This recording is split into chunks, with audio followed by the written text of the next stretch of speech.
Why smart people stay broke. You already know what to do with your money.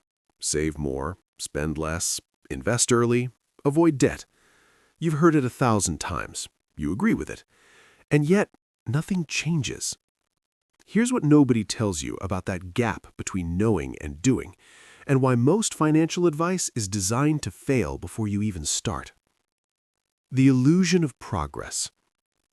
Let me show you how your brain sabotages you.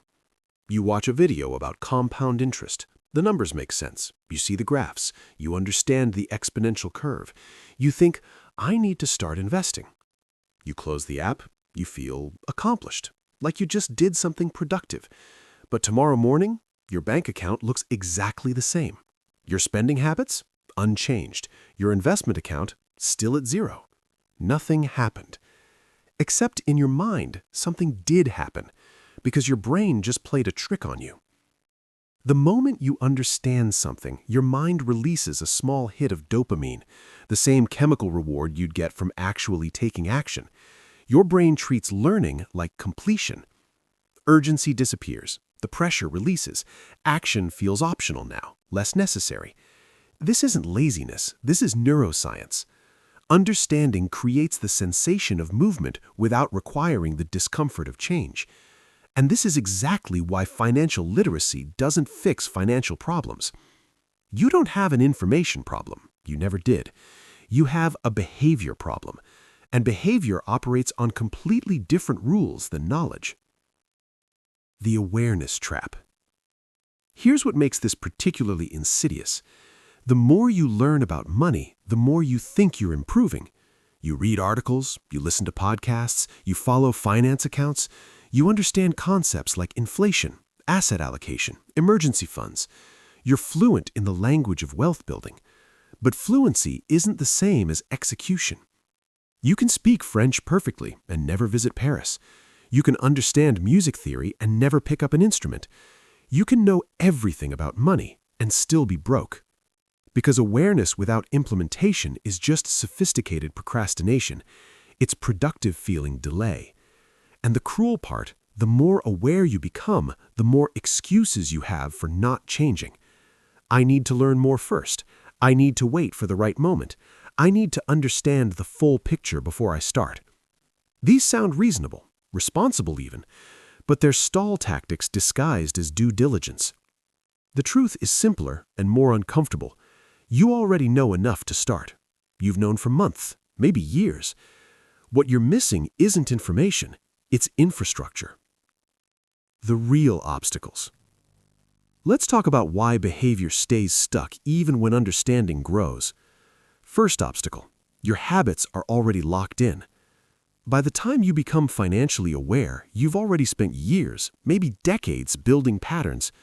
Bills paid the same way every month, subscriptions renewing without thought, coffee bought at the same place, lunch ordered from the same apps, shopping following the same triggers. These aren't decisions anymore. They're autopilot. Neural pathways carved deep through repetition. Your brain conserves energy by automating routine choices. It's efficient. It's survival-oriented. And it doesn't care what you learned on YouTube yesterday. Awareness arrives late to a system that's already built. You're trying to redirect a river with a spoon. This is why someone can watch a budgeting video, agree with every word, and immediately order takeout they can't afford. The behavior pattern is stronger than the new information. The habit wins. Not because you're weak, because habits are designed to win. Second obstacle. Money isn't logical. It's emotional. Let's be honest about what's really happening when you make financial decisions. You know takeout costs 3 times more than cooking. You understand the math. But after a brutal day at work, after back-to-back meetings, after dealing with difficult people, those numbers evaporate. What matters in that moment isn't logic. It's relief. You're not buying food. You're buying comfort. You're buying the absence of effort.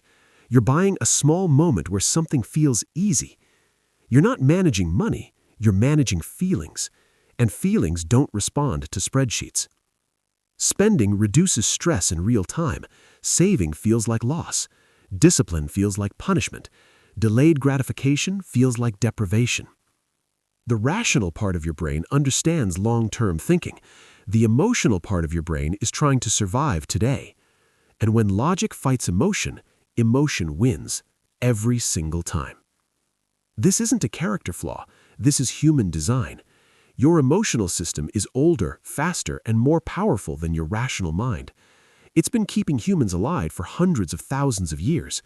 Your prefrontal cortex, the part that does financial planning, is new.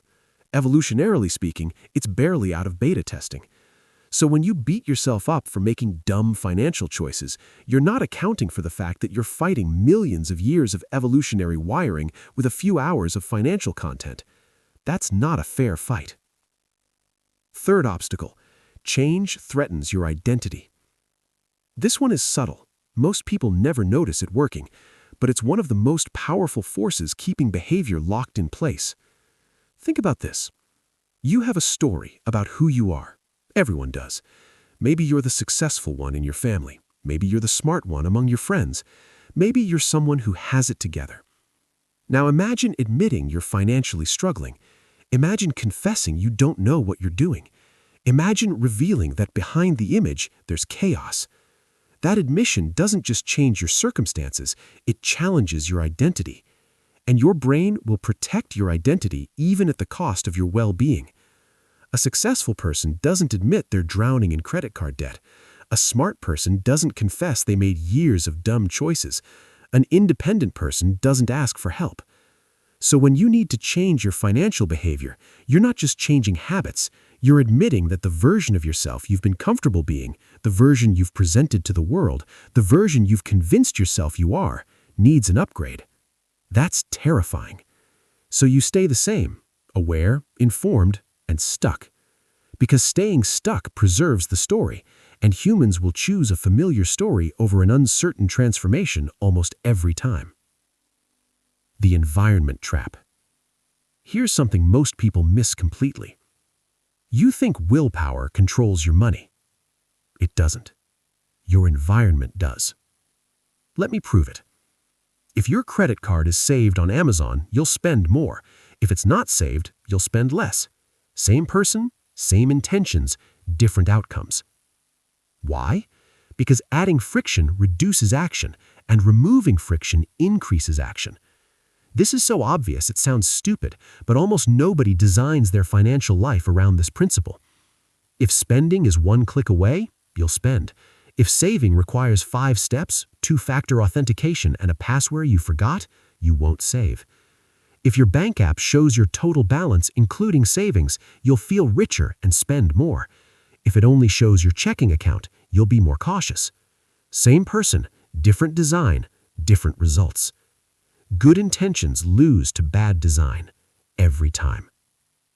This is why people improve their financial knowledge without improving their financial situation. They upgrade their understanding, but not their systems.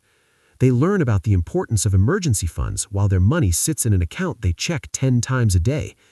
They understand investing while their brokerage app requires manual transfers. They know about impulse spending while their phone is full of shopping apps with payment info saved. You can't think your way out of a broken environment. You can't outsmart a system designed to extract money from you. Every app you use, every store you shop at, every service you subscribe to has spent millions of dollars researching how to reduce friction for spending. One-click checkout, saved payment methods, auto-renewing subscriptions, buy now, pay later. They've weaponized convenience. And you're trying to fight that with willpower? With discipline? With intention? You're bringing a knife to a gunfight. The only solution is to redesign your environment so that the path of least resistance leads toward good decisions instead of bad ones. The reward problem. Let's talk about why consistency feels impossible. Good financial decisions feel terrible in the short term.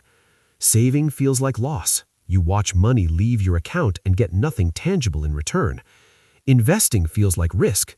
You're giving away money you could spend today for potential gains years from now. Consistency feels like nothing at all. You show up, you do the right thing, nothing happens. No celebration, no visible progress, just the same routine tomorrow. Meanwhile, spending gives you instant relief, instant satisfaction, instant proof that something happened. Your brain is wired for immediate feedback. You eat food, you stop being hungry. You drink water, your thirst disappears.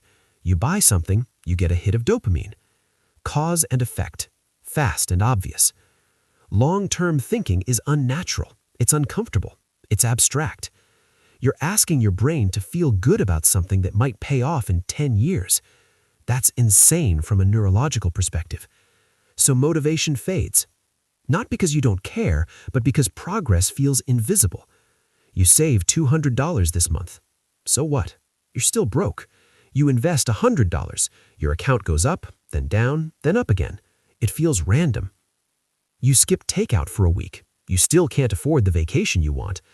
Invisible progress feels like no progress at all. And humans need evidence of progress to maintain motivation.